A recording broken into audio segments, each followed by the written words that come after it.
Singh sir के YouTube platform पर सभी दर्शकों का हार्दिक अभिनंदन है।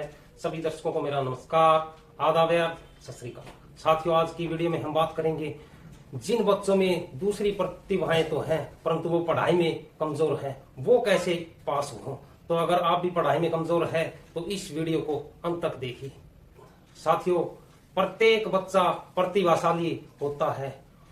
हर बच्चे में कोई ना कोई अलग प्रतिभा होती है। कोई बच्चा खेलों में प्रतिभाशाली है तो कोई बच्चा गायन के क्षेत्र में प्रतिभाशाली, कोई बच्चा डांस के क्षेत्र में प्रतिभाशाली है तो कोई पेंटिंग में प्रतिभाशाली है। ऐसे जो विभिन्न क्षेत्रों में प्रतिभाशाली बच्चे हैं वो पढ़ने में थोड़ा कमजोर होते हैं क्योंकि उनकी रुचि अपने मनपसंद के कार्यों को करने में होती है। वो छात्र भी अगर थोड़ी सी कोशिश करके करें तो पास हो सकते हैं। कोशिश करने वालों की कभी हार नहीं होती। वो थोड़े से समय में भी अगर कोशिश करेंगे तो पास हो जाएंगे। मैं बताना चाहता हूं, फेल वो ही छात्र होते हैं जिन बच्चों में लिखने की आदत नहीं होती, अर्थात जो बच्चे पेपर को खाली छोड़ देते हैं या पेपर के कुछ प्रश्नों को छोड़ देते हैं तो वो ही बच्चे फेल होते हैं। मैं बताना चाहता हूं आपको, पेपर को खाली नहीं छोड़ना है। पेपर का एक प्रश्न भी नहीं छोड़ दीजिए। मान लीजिए कोई 5 नंबर का प्रश्न है और आपने छोड़ दिया तो उसमें 5 नंबर गए।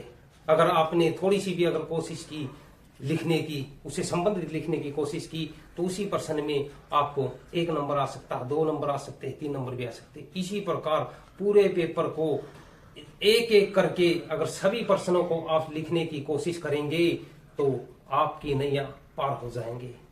कोई भी प्रश्न छोड़ना नहीं है।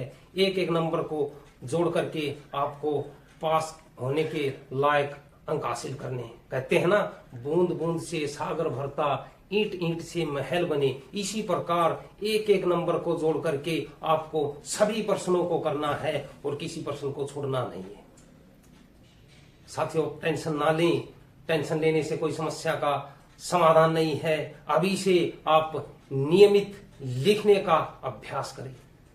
आप लिखने का अभ्यास करेंगे और उसके लिए आप टाइम टेबल बना करके पढ़ें। टाइम टेबल बना करके पढ़ेंगे तो अब भी वो समय बचा है जिसमें का आप सदुपयोग करके आप पास हो सकते हैं। इन दिनों में आप बच्चों मोबाइल और सोशल मीडिया से थोड़ा दूर रहें। मोबाइल का कम से कम प्रयोग करें और सोशल मीडिया का भी कम से कम प्रयोग करें। समय के महत्व को समझिए बच्चों। अगर आपने इस समय के महत्व को समझ लिया तो आपकी नैया पार हो जाएगी। ये समय फिर नहीं आने वाला है। जो विद्यार्थी अपने जीवन में समय के महत्व को समझ लेता है वो जिंदगी में कभी फेल नहीं होता। तो बच्चों, आप भी लिखने के अभ्यास से और समय के महत्व को समझ करके और पेपर को पूरा करके कोई प्रश्न नहीं छोड़ना है तो आप पास हो सकते हैं। पेरेंट्स को भी मैं कहना चाहता हूं कि आपके बच्चे पढ़ाई में थोड़ा कमजोर हैं तो अपने बच्चों की दूसरे बच्चों से तुलना ना करें, क्योंकि आपके बच्चे में दूसरी तरह की प्रतिभा है, दूसरे बच्चे में दूसरी तरह की प्रतिभा है। आपका बच्चा भी अपनी प्रतिभा के दम पर एक दिन सफल होगा और आपके घर में भी खुशियां आएंगी। तो पेरेंट्स भी अपने बच्चों के ऊपर अनायास दबाव ना बनाएं। पेरेंट्स उनकी हौसला अफजाई करें, आपका बच्चा भी कामयाब होगा। तो अगर मेरा ये वीडियो आपको पसंद आया है तो आप अपने दोस्तों के साथ शेयर करना ना भूलें। और अगर आप मेरे चैनल पे नए हैं तो मेरे चैनल को भी सब्सक्राइब करें। धन्यवाद साथियों।